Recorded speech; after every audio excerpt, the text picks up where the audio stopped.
تخيل نفسك يوم القيامة في الوقت اللي انت محتاج فيه لربع حسنة انه اللي يكون سبب دخولك جهنم هي بنتك. قال شو؟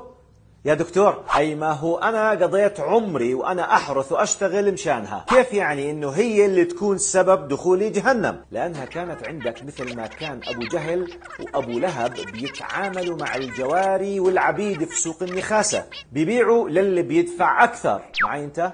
أنا إيش بقول؟ للي بيدفع أكثر. أنت متذكر كم سنة حرمتها من الزواج لأنه الدفيع ما إجا؟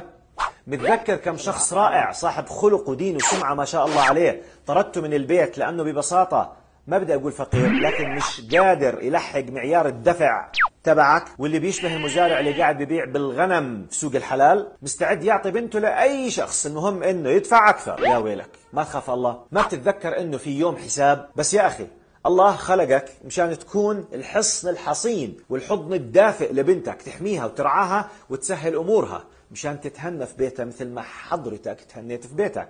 والحلال إلكم بس حرام عليهم. هذا لسه ما حكيناش عن اللي بيحرموا بناتهم من الزواج مشانهم بيشتغلوا بيجيبوا دخل للبيت. لاحظ، وممكن يكون الأب مكتفي ترى، لكنه الطمع مشان ما يخسر راتب بنته ويظل له مصدر دخل زائد في البيت، ومشان الفلوس ما تروح للغريب. تخيل الجنون والإجرام. ما حكيناش لسه عن الإخوة الأشقاء اللي بيحرموا أخواتهم من الزواج خوفا من ضياع الميراث. لحق حالك وعدل أمورك مع بنتك أو مع أختك قبل ما يصير فيك مثل هالمسكين اللي خسر دنيا وآخرة، بقي يمنع بنته من الزواج وهي المسكينة مناها في الدنيا تنستر في بيت مع زوج كريم طيب يرعاها ويحن عليها مثل أي امرأة طبيعية. كان دائما يرفض كل اللي فيهم خير طمعا بمن يدفع أكثر. ترى دير بالك، مش إنه ما إجا الإنسان الكفؤ، لا، إجا من الأكفاء الكثيرون، لكنه كان يرفضهم جميعا لأنه ما في دفيعة على المعيار اللي براسه.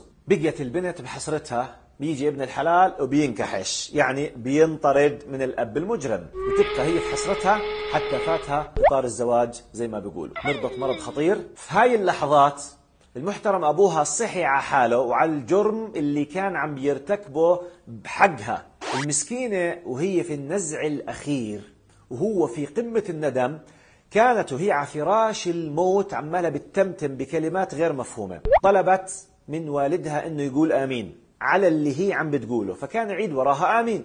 بعد فترة صحيت من غفوتها وقبل موتها قال لها: يا بنتي، إيش اللي كنت بتدعيه وطلبتي مني أأمن عليه؟ قالت له: كنت بدعي ربنا وبقول يا رب يحرمك من الجنة مثل ما حرمتني من الزوج. وماتت بعدها. طبعا أنا مش موضوعي الآن هل تصرفها من الأدب ولا مش من الأدب مع والدها. هاي وحدة مظلومة طيلة حياتها وماتت وهي مظلومة من أب مجرم بيتعامل مع بناته مثل ما بيتعامل راعي الغنم مع القطيع، بيع وشراء على الوزن، والبيع لمن يدفع أكثر.